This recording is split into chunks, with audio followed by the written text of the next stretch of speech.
तर आज आपण पाहत होतो की डॉक्टर बाबासाहेब आंबेडकर यांच्या जीवनात त्यांनी काय केलं, तर बऱ्याच घटना केल्या, त्यातल्या काही ठळक घटना का ज्याच्यावर प्रश्न विचारले जाऊ शकतात तो आपण अभ्यासला.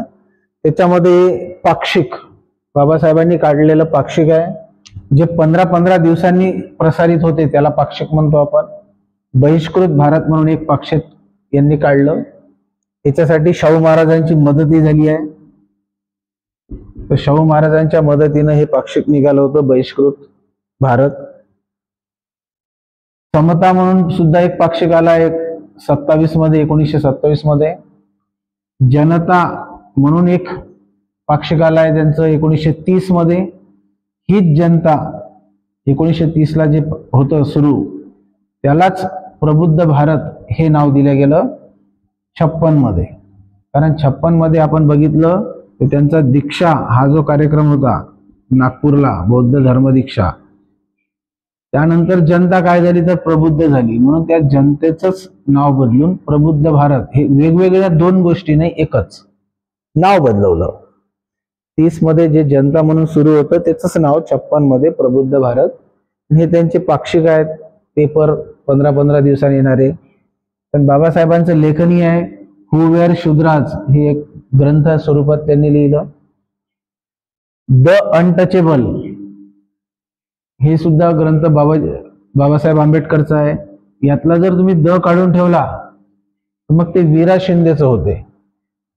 अनटचेबल इंडिया हे वीरा शिंदेचं आहे.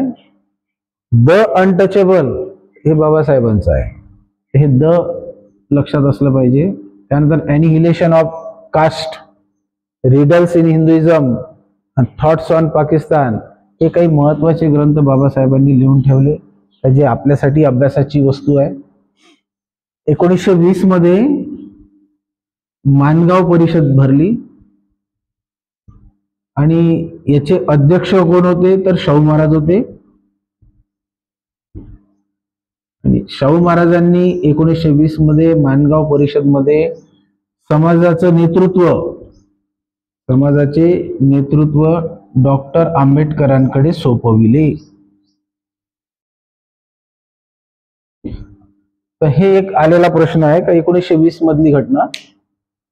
माणगाव परिषद होती, अध्यक्ष शाहू महाराज होते, समाजाला नेतृत्व पाहिजे आणि ते नेतृत्व आजपासून आंबेडकर करतील, ही घोषणा शाहू महाराजांच्या भाषणातून. बाबासाहेबांचं काम इथून जरा वेगात सुरू झालं आणि त्यांनी पूर्ण समाजासाठी, ज्याच्यामध्ये पूर्ण भारतीयच, आपण ओबीसी सुद्धा, कारण आपण मगाच बोललो 340 कलम ओबीसीसाठी बाबासाहेबांनीच टाकली. त्यानंतर मायनॉरिटीजसाठी अनेक गोष्टी, कलम 29-30 मायनॉरिटीजशी संबंधित आहे, अल्पसंख्याक, शिक्षण. तर पूर्ण भारतीयांना माणूस म्हणून जगण्याचा अधिकार प्राप्त करून देणाऱ्या व्यक्तिमत्वाबद्दल आज आपण अभ्यास केला. तर त्यांच्याविषयी कृतज्ञता तेव्हाच व्यक्त होईल जेव्हा यांचे काही ग्रंथ आपण अभ्यासू, की नाही. आणि यांनी जरी आयुष्यात 18-18 तास अभ्यास केला, आपण त्या दिशेनं सुरुवात तर करू. तर 1 तास 2 तास असं वाढवत आपण रोज अभ्यासाला वेळ देऊ, तेव्हाच यांच्याविषयी, बाबासाहेबांविषयीची कृतज्ञता व्यक्त होईल. ठीक आहे.